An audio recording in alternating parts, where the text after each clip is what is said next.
Here is Stanford freshman Jenny Thompson leading off in the 200-yard freestyle relay. And Arizona, Stanford, Texas, and Florida are all leading off with their fastest swimmers, but Jenny should give Stanford the lead early. Texas has won this race for the last 5 years. And we have a false start there. Very unusual. Looked like Jenny Thompson was leaning back, and there might have been a little bit movement in the field. At these championships, we're going with the no false start rule, so we'll see if anyone gets disqualified, but my bet is they'll give them another shot at it. Luckily for Stanford, because Jenny Thompson was flat-footed on that start.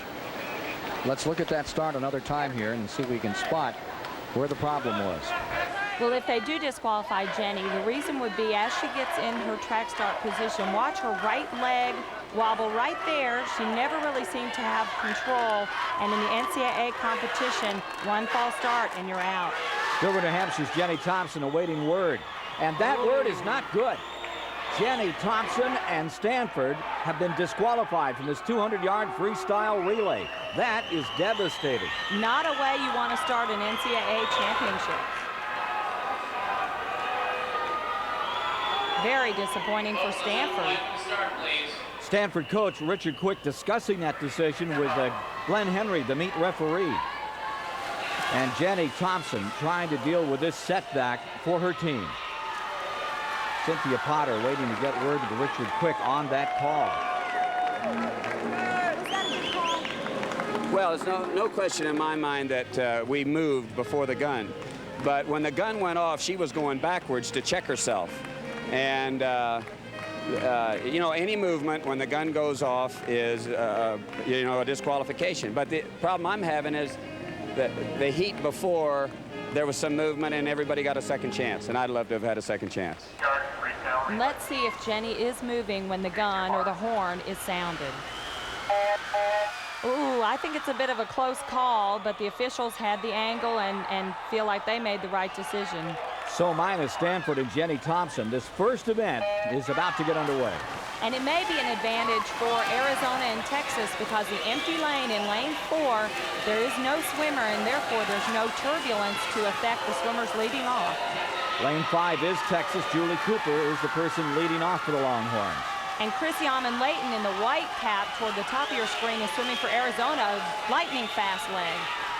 Lane 1, top of your screen, that's Auburn. Lane 8, bottom of the screen, is Georgia. But it's in lane 5 that the focus is right now with Texas. Well, Texas and Arizona are off to a quick start. Arizona started with their 2 fastest swimmers, and I don't know if they have the depth that a Texas or a Florida has to finish off the relay to win. Florida in the blue cap, closest to us, doing very well here, Tracy. And those exchanges, very important. The U.S. Open record, 1:28.90 on your screen, is the time swum fastest in the United States by an American or anyone else.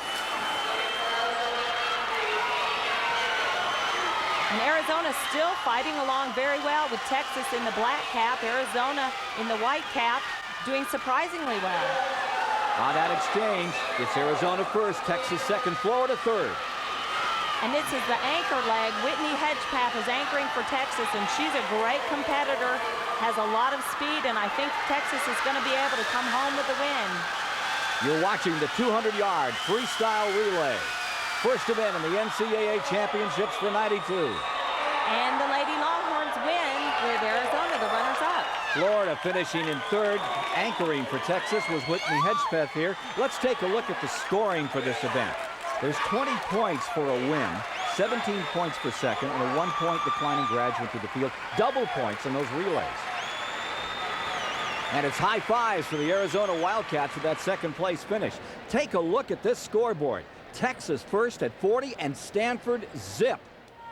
Janet Evans, the former Stanford star, is now a volunteer coach here at Texas and looking like she wishes she were in this 500 freestyle. And it is all Texas with Erica Hansen, Whitney Hedgepeth, and Toby Smith going 1, 2, 3 for the Longhorns. You know, Janet decided to leave Stanford and forego her NCAA eligibility when she accepted $50,000 in athletes' assistance from United States Swimming. And that has really opened the doors for these Texas Longhorn swimmers to go 1, 2, 3.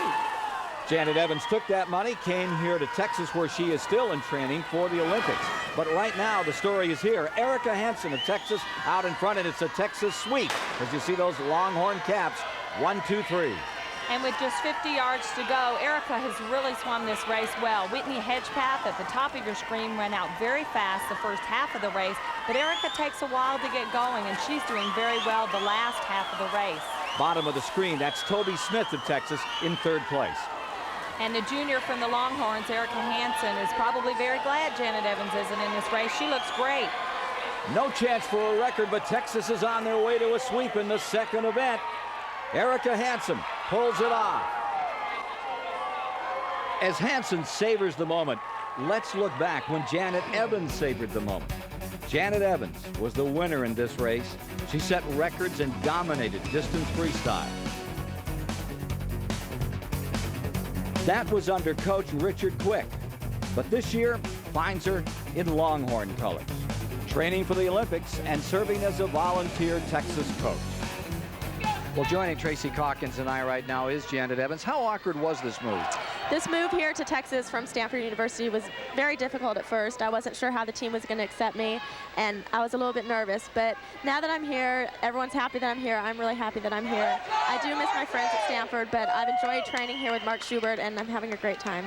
Let's take a look at some thoughts from a couple of Stanford and Texas competitors with whom you've competed. I accept your decision. I know it's best for her, and I know she's real happy there, so I'm happy for her. I don't think I handled it real well. When she first came here, I felt a little threatened, a little overwhelmed. Your reaction?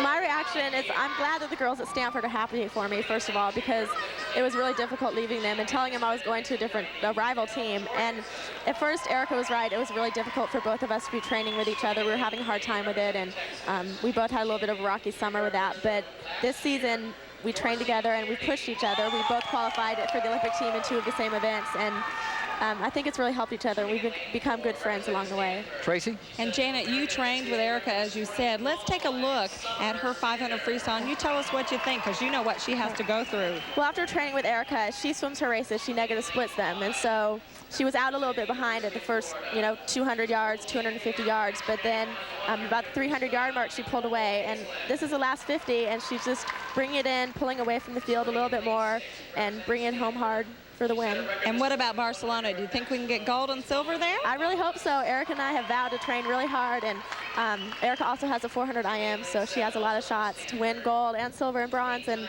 I'm looking forward to the U.S. doing really well. Well, good luck, and thank you for spending some time with us. Thank you, Janet. A Texas stampede early on, and Stanford wishing Janet Evans had stayed on the farm in Palo Alto. This was the scene earlier when Jenny Thompson discovered she was disqualified from her first race on a false start. Now she has to put that behind and prepare for the fastest event in these NCAA championships, the 50-yard freestyle. And Jenny's main opposition will be Chrissy Almond-Layton from Arizona, licking her fingertips. That's her pre-race ritual to get herself ready for the 50. Thompson in lane 4, Almond-Layton in lane 5.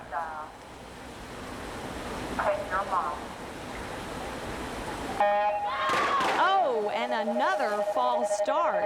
Poor Jenny Thompson, her heart is probably racing, but I think she was okay on that start. The call is on lane 6. That's Jennifer Greer from Yale. Look again at her start, lane 6. In the replay, we can see that Jennifer Greer never stops moving on the start. You'll notice her back keeps moving as she's rolling right there. And that's why she was disqualified. Good call by the officials, and not a very smart move by an Ivy Leaguer. Back to their marks.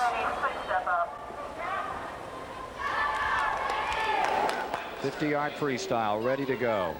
Jenny Thompson versus Chrissy Almond-Layton of Arizona, lanes 4 and 5 respectively. And a very clean start. They want to pop up to the surface of the water. Chrissy may have a bit of an advantage to have that clean lane next to her. Off the wall and back for the finish now. And it's just about even here between Thompson and Almond-Layton as they come for the finish.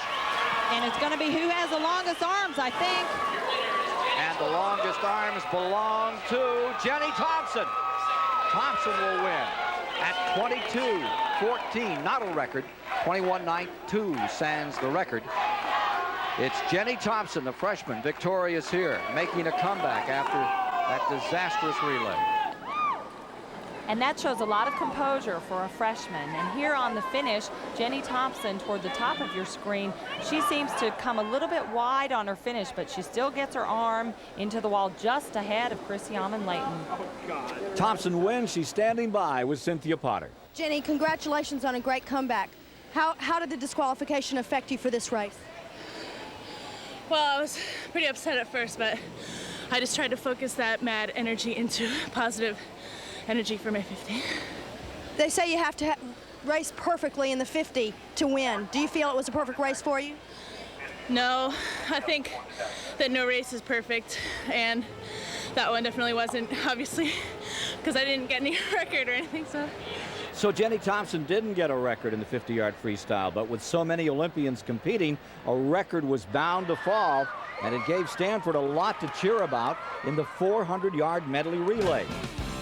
Let's pick up the call with Stanford's Janelle Jorgensen anchoring.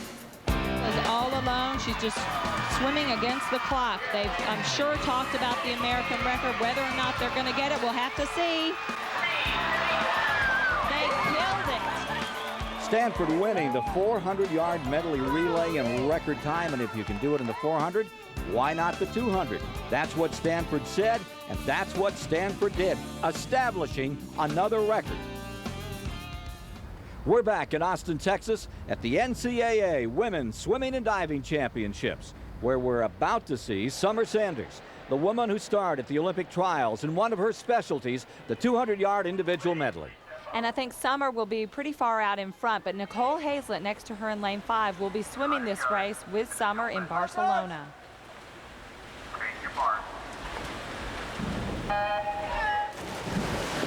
The 200-yard individual medley is underway here, going against the American record of 1:57.02 established by Summer Sanders of Stanford just a year ago.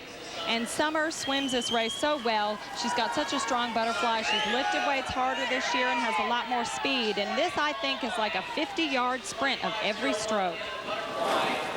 Summer Sanders out of lane 4 and looking very strong in the early going. Well, I expect an American record to fall in this race. She's swum very, very well. She does look stronger. She's got to work her turns well. And with the new backstroke turn, where she can tumble into the wall, that should give her at least a half a second faster than she did last year. The California women blew this NCAA championship event apart last year with 3 records. Here she is going for one right now in the 200-yard individual medley. And the halfway point, it's really important to get a good underwater pull on breaststroke and get your rhythm. Summer's breaststroke has improved a lot. You can see she's getting a nice wide pull out front, and her Stanford teammate Lee Lovelace at the top of the screen is doing well too. As we make the turn, it is still Summer Sanders with the advantage and pulling away. She looks so strong. She's got a nice kick in her breaststroke. These exchanges between the strokes are very important, and she's just extended her lead. Battle is for second place. Jorgensen very much there from Stanford, as is Leah Lovelace from Stanford as well. Well, I think Summer's going to blow this record away. If she can just hit this last turn, streamline, and kick off the wall, I think she's going to go 1:55. Record is 1:57.02. Going for it. The long course training for the Olympics and Olympic trials has been great, certainly paid off. And we have a record, 1:55.54. And she makes it look so effortless. And here on her breaststroke to freestyle turn, she really makes the transitions very well in the individual medley, which are so important.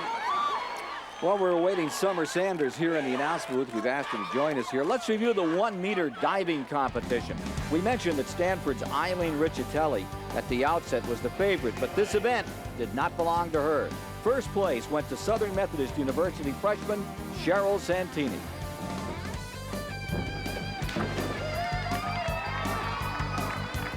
When the 1-meter competition was over, Christian Kane of Indiana was second, and Richetelli was relegated to third. And again, it's a Texas-Stanford duel here. Back to swimming. This was the scene a year ago as Summer Sanders broke Tracy Calkins' 200 IM record. Tracy Calkins is sitting up there watching you. Do you have any words of wisdom? For her, she still needs to give me some more words of wisdom. Well, the only thing that I think she could do a little better are her turns. And that backstroke to breaststroke, she was a little lazy and glided into the wall. And if she can improve on her turns, she can go 155. Well, joining us right now is Summer Sanders, and it seems like Tracy Calkins was prophetic. Did you take her advice? Yeah, definitely. We spent a lot of extra time on our turn work, and you know, I took her advice and I concentrated on building into the wall and getting off that wall as fast as I could. Well, in summer, it certainly paid off. Let's have a look at this year's 200 IM and look at that very same turn from backstroke to breaststroke. It looks like you've improved. What do you think? Yeah, I remember last year I glided into the wall a lot, and that slowed me down a little bit. I remember Richard commenting how he thought I was, you know, going past vertical, and I have a tendency to do that a lot. So we worked on that, and you know, it paid off. And besides your turns, is there anything else that you've been working on for this year? We worked a lot on my freestyle, trying to bring it home a little bit faster, because I know that's my weakness. Tracy, do you have any other advice for her this year? Gosh, you went so fast and you're just swimming great. I just say keep relaxed and do what you've been doing, and you'll win gold in Barcelona. Thanks. Texas is the defending champion. Will they keep their title? We'll see. Stanford fight. 1, 2, 3. Stanford fight!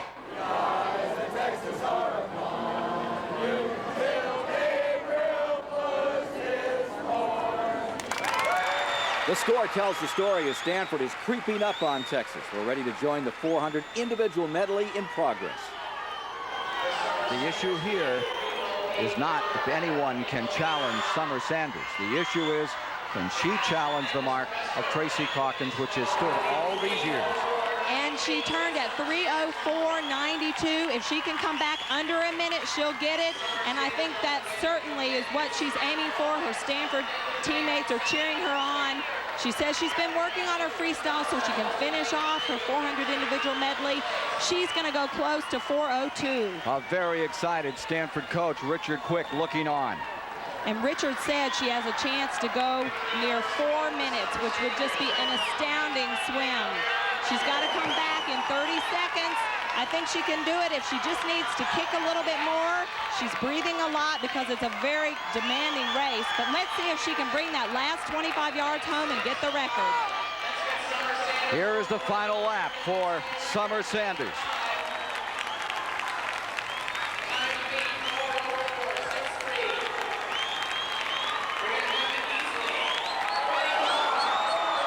By 2.5 seconds, Summer Sanders has established a new record. And I think where she made up the difference in that record was in the butterfly leg. She was 2 seconds faster than I was when I went 4:04. She shows great undulation, nice, easy rhythm in the butterfly. The woman who broke Tracy Calkins' record, the woman they're calling the new Tracy Calkins, is standing by with Cynthia Potter. Is there anything you'd like to say to Tracy after doing this again? I'm sure that if she was in swimming today, she'd probably be breaking these records. So, you know, she gave me a lot of pointers, and I've been using them. After 11 years, feel a little twinge to see that record go? Well, it's really not unexpected. I've been following Summer for so long, and she put together a great race. And it's kind of hard to see it go sometimes. I became a little attached to that record. Well, Tracy, in these NCAA championships, the handwriting's on the wall. Stanford at one point, nearly 50 points back, now within 8. And the next event is the 100-yard butterfly. There's the favorite, Arizona's Chrissy Amon-Layton. And it's nice to see someone from a school other than Texas and Stanford going for championships. Her mother, Candy, watching, looks pretty calm. And her coach, Rick DeMont, was a 1972 Olympian, now an assistant at Arizona. Janelle Jorgensen will be Chrissy's main opposition. She was the champion in this event 2 years ago. There you see the lane assignments. Amon-Layton will be in 4 and Jorgensen in lane 5. Remember that lane 1 will be at the top of your screen. Lane 8 is closest to us. 100-yard butterfly. Take your mark.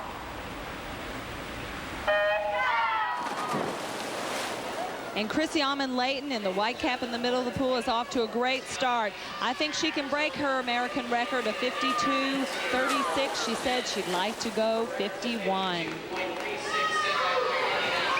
Amon-Layton in the lead. Jorgensen, the 1990 winner, right there with her as they complete the second lap. Jorgensen in second.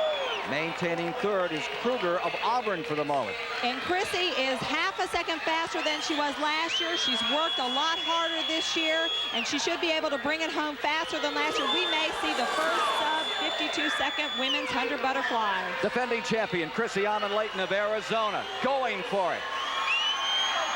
Let's see if she can get it and time the finish perfectly.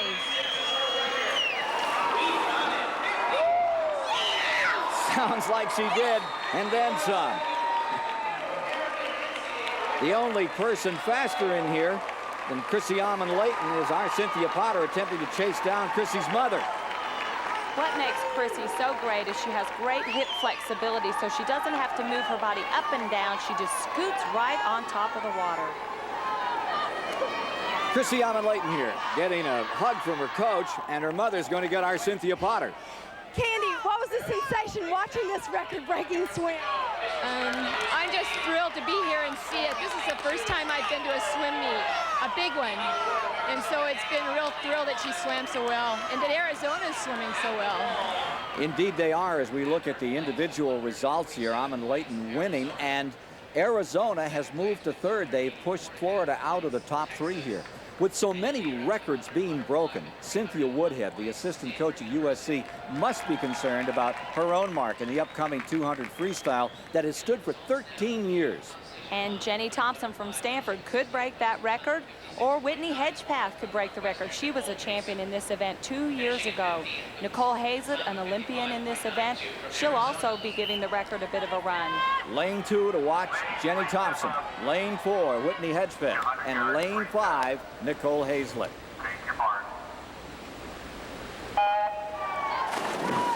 And this has the makings of a great race and a great showdown. Nicole Hazlett in lane 5 and Jenny Thompson in lane 2 are the two women who will be representing the United States in Barcelona in this event. But in lane 4 for Texas is Whitney Hedgepeth, who just missed out on making the Olympic team, and this may be her chance for revenge. Top of the screen, lane 2, that's Jenny Thompson settling down, going for it, and for the moment almost leading, but coming right back is Nicole Hazlett of Florida, the sophomore. And remember, they're going for another record here. A record that has stood since 1979.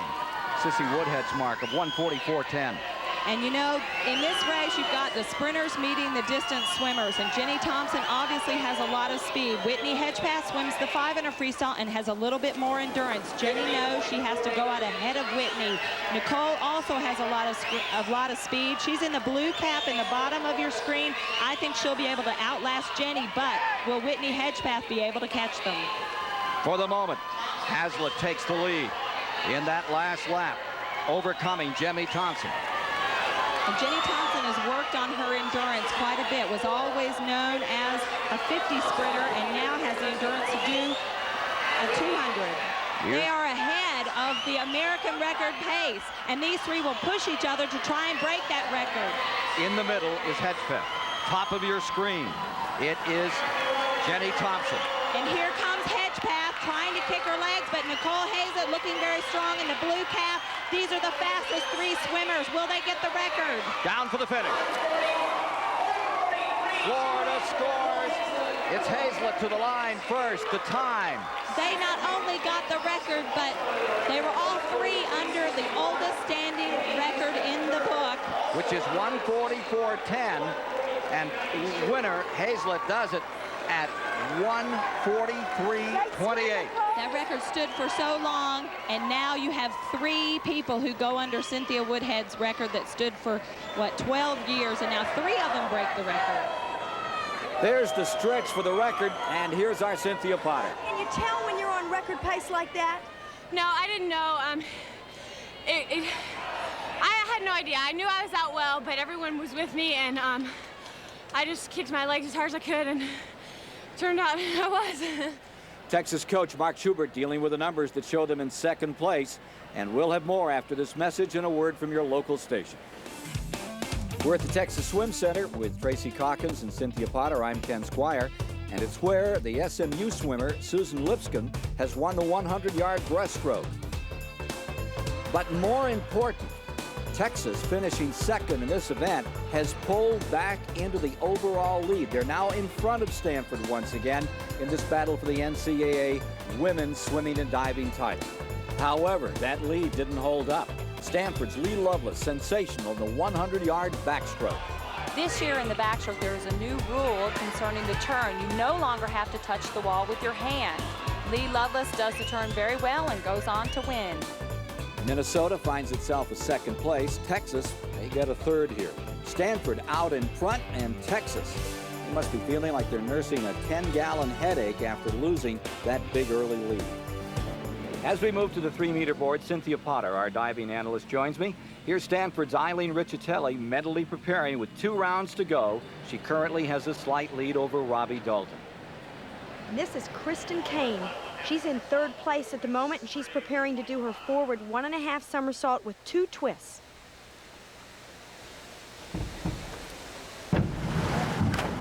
Oh, that was a beautiful rip entry. She made no splash whatsoever, and she'll receive 7.5s and 8s for a total of 56.25. Here's Robbie Dalton, currently second. And this is Robbie's back 2.5 somersault tuck. 2.8 degree of difficulty. The strong jump off the diving board was spectacular, but as she kicked out, she arched going into the water, and she only received 6.5s for a total of 53.20 on that dive. Here's the leader, EILEEN Richitelli. And this is EILEEN's most difficult dive, in my opinion. It's an inward 2.5 somersaults pike, 3.0. It's a pretty good dive. She didn't point her toes as she went in the water, and I think she'll have a slight deduction for that. This is difficult because she must get her feet past the diving board without coming too close, but she doesn't point her toes as a result. So with 1 3-meter dive to go, EILEEN Richitelli is building a bit of a lead here over Robbie Dalton and Kristen Kane. Final dive for Kristen Kane. Sophomore from Indiana, won the Big Ten championship this year. And that was one of the highest dives performed this far in the meet. She went way up above the diving board and completed that 2.5 somersault by board level. Meanwhile, EILEEN Richitelli here, staring at the wall, focusing on her next effort. She's avoiding watching her competitor, Robbie Dalton, on her final dive. It's a reverse 2.5 somersault tuck.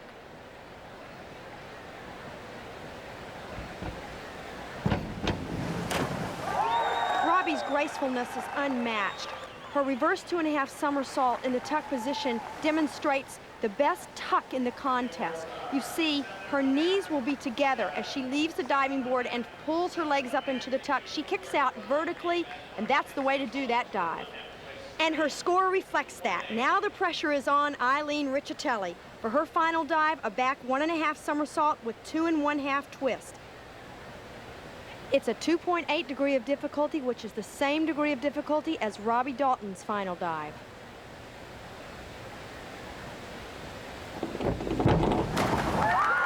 Ken, that's a winner. She only needed 46 points on that dive. She'll receive that and some to spare. Let's look again at that championship dive by EILEEN Richitelli. The best thing about this dive is her arm reach on the beginning. It comes through right up over her head. That sets her up to go in the water vertically. Let's join Tracy Calkins with the 3-meter champion. Congratulations, EILEEN. You seem to be staring at the wall just blankly. What was going through your mind? I just try to calm myself down because my heart gets going really fast and I get really shaky. So I just say in my mind, relax, relax. And I go over the start a couple times in my mind. That's about it. So Stanford has pulled themselves into the lead. They consider themselves the Harvard of the West. We went to one of their strategy meetings.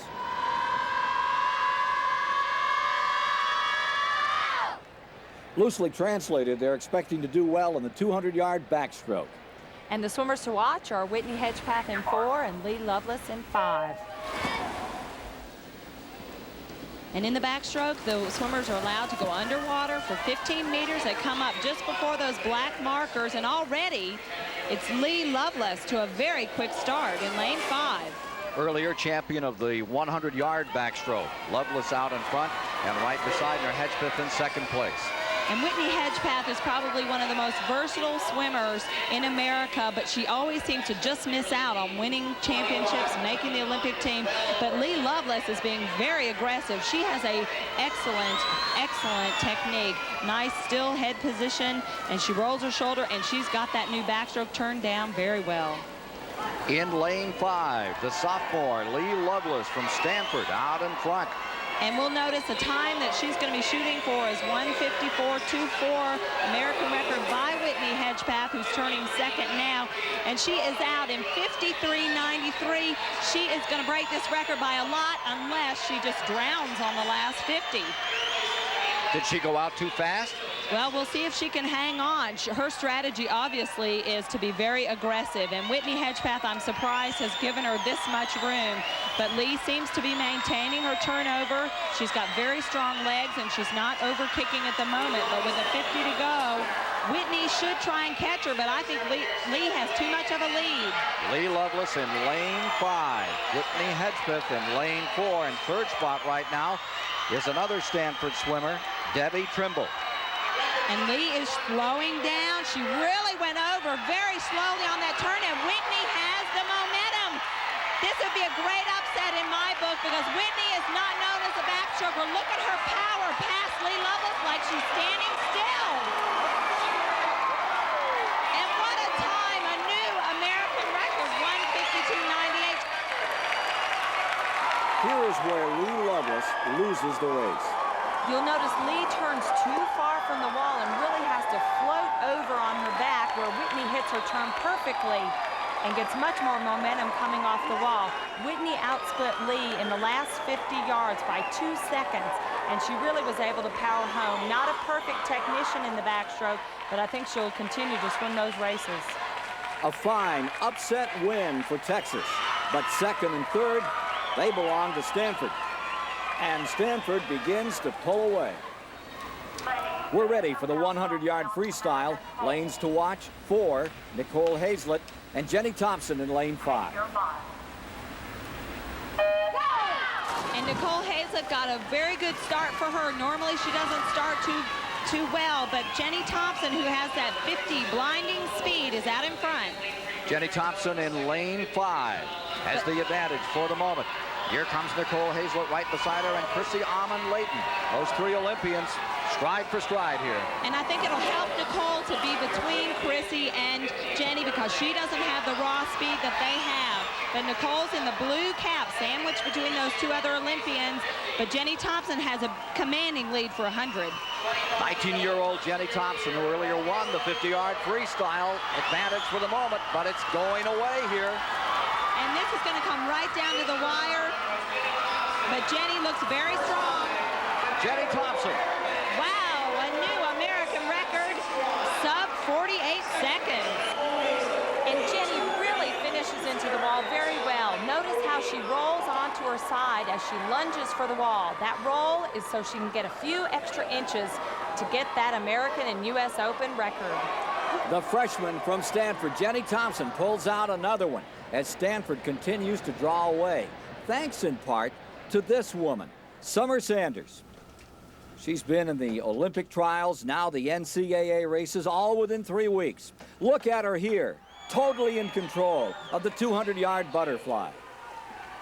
And obviously the Olympic trials have not had a detrimental effect on Summer's performances here. She looks nice and easy, a nice smooth rhythm in the butterfly, and look how far ahead she is. What a personality she is. Well, I think that's one of the things that makes her such a great swimmer. She has a personality and positive attitude. Tracy, all these women are so good, so strong. What makes her so exceptional? Well, I think it's her confidence. You can see it in and out of the water. But also she's got that bubbly personality and she loves what she's doing, and it really shows. I know that when I was swimming, I always swam best when I was happiest, and I think Summer seems very happy. By 5 body lengths, she leads as she comes down to this finish. She only an NCAA record this time for Summer Sanders of Stanford. Not a U.S. Open record, but that's okay by her mother, Barbara. The result board shows that Stanford has taken first and third, and that translates into a bigger advantage for Stanford over defending champion Texas. Summer Sanders, she loves what she's doing. And it shows. Now, trailing, the Texas fans, they'll have to resort to some very desperate measures. What's the governor of Texas doing behind a UCLA banner? Right church, wrong pew. But Governor Ann Richards will be rooting for Texas's Terry Seipel, currently second to Stanford's Eileen Richetelli, here on her next to last attempt. And the governor's going to see Terry do a forward 3.5 somersault in the tuck position.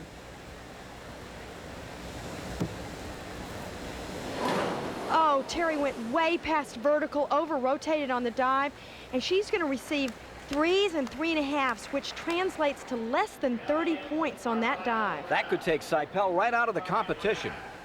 We go now to the final round. There's the leader, Eileen Richetelli, and her teammate, Kristen Jansen, is ready for her final dive.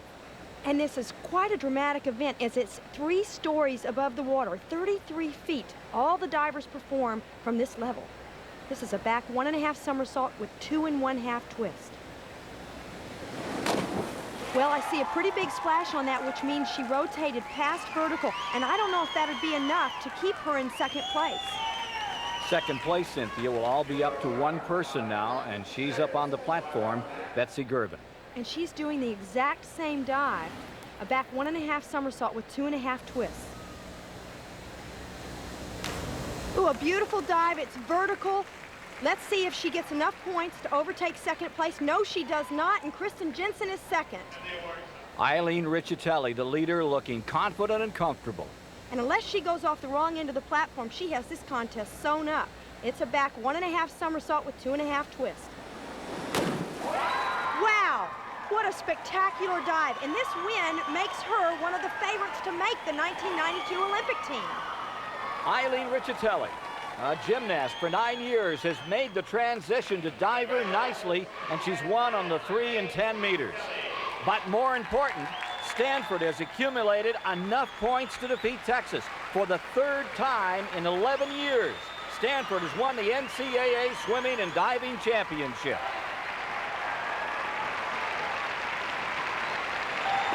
But stay tuned. You're going to see a dunk and a dive you won't believe.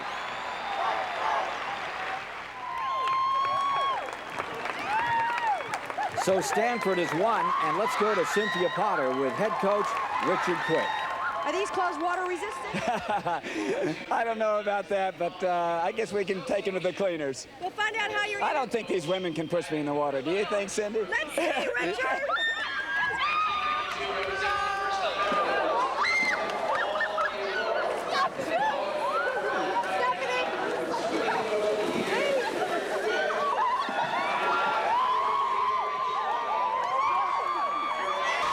Well, throwing Stanford coach Richard Quick in will not put out the fire on these waters. 11 new records, and the Stanford-Texas dynasty continues here, Tracy. Can anything ever stop it? Well, that's a question everybody wants to know the answer to, and it'll take a long time before anyone can break into the top 2. But if an improving team like UCLA, SMU, Florida, or even Auburn can recruit someone like a Summer Sanders or a Jenny Thompson, that may be all it takes. What have we learned here?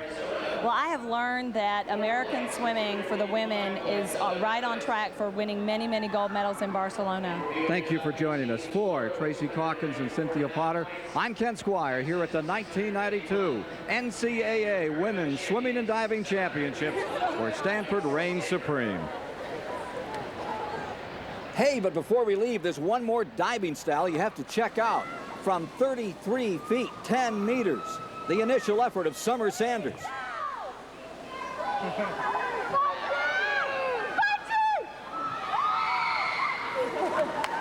Style points? Well, she had a pretty good toe point, but let's just say that it's a good thing she can swim. I thought the yell was about a 10.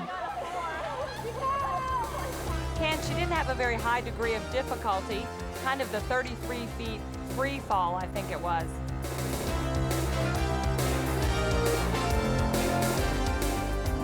Oh my God, that was so scary. Oh my God, don't ever